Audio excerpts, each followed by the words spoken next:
is there is an association with the two folks yesterday and TDA. This information in no way is meant to disparage or to condone or support or agree with any of the actions that occurred yesterday.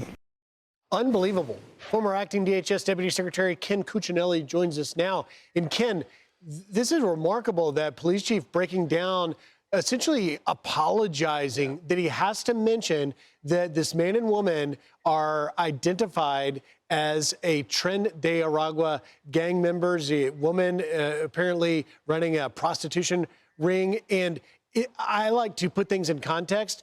In my reporting of the border over the past 5 years, I discovered that there isn't one single incident in CBP records of a Tren de Aragua gang member being arrested, apprehended at the border before 2022.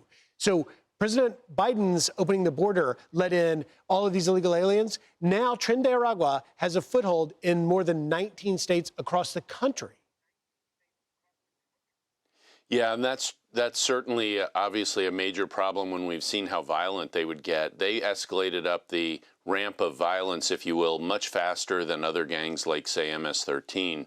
I was Virginia's Attorney General, as you know, Charlie, and MS-13 was and still is the biggest violent crime threat in Virginia. Tren de Aragua is making a run at that kind of status in the 19 states you talk about. I will say President Trump's administration has been extremely focused on reducing these people's footprint, arresting them and taking them off the street and making America safer again. And in this respect, they've been very successful. Sometimes that leads to conflict like it did, violent conflict like it did in Portland, but CBP was prepared.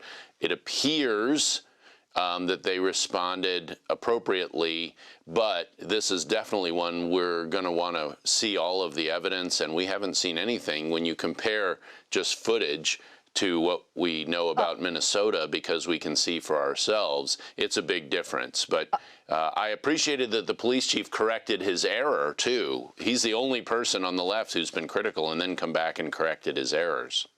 Yeah, but can we just talk about this footage we just saw of him crying? I mean, let's just talk about that for a second, Ken. Yeah. Do we have a girly man problem with police chiefs in our country?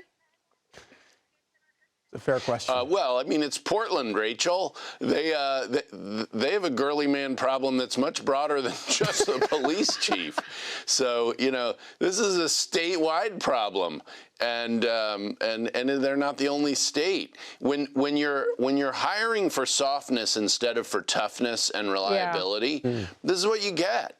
And that's what Portland does. They've done it for a long time. It's been very intentional, and it hurts their public safety. I'm sorry to say that, but it does. It's such a great point. We want to move on to this, though. With this new video of a new angle of the shooting in Minneapolis, we're going to play it for you real quickly and then get you to break it down for us. That's fine, dude. I'm not mad at you.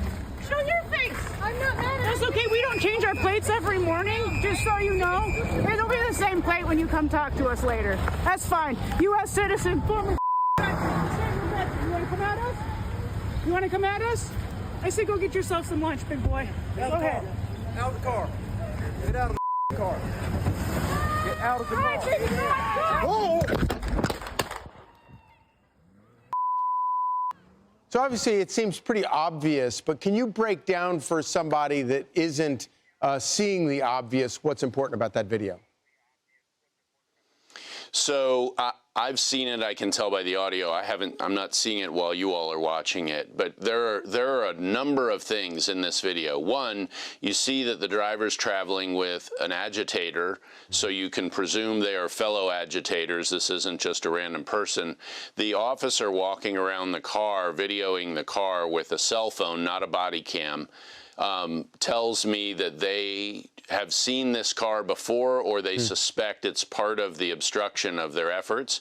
And it's an out-of-state plate, which also tells you they traveled to be obstructionists. That raises the level of the threat.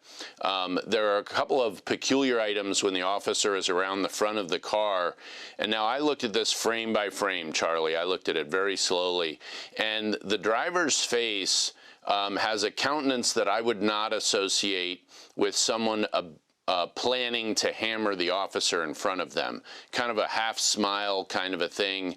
And the other agitators trying to get in the car when the driver starts rolling and hits the officer. So what I see here is panic by the driver as opposed to some considered effort. Now, that doesn't matter in the moment if you're about to be run over and you're an officer being hit by the car. What matters is that they've hit you with a car and they could kill you with it. And I also noticed the tires were at visual points facing to what would be the driver's left. So depending on when the officer last noticed the direction of the tires, he may have thought those were aimed at him after the hit rather than turning down the street. So there's a lot in this video. Obviously, evidence and truth help with analysis. Right. And it can be a little bit explosive in the social media environment, but there's a lot of information here, and it's overwhelmingly helpful to the officer's perspective of determining this was a legitimate act of self-defense. Yeah. But it's not 100% in that direction. We shall see where this investigation goes. Ken Cuccinelli. Thank you, Ken. Great to see you. Yeah. I'm Steve Ducey. I'm Brian Kilmeade. And I'm Ainsley Earhart. And click here to subscribe to the Fox News YouTube page to catch our hottest interviews and most compelling analysis.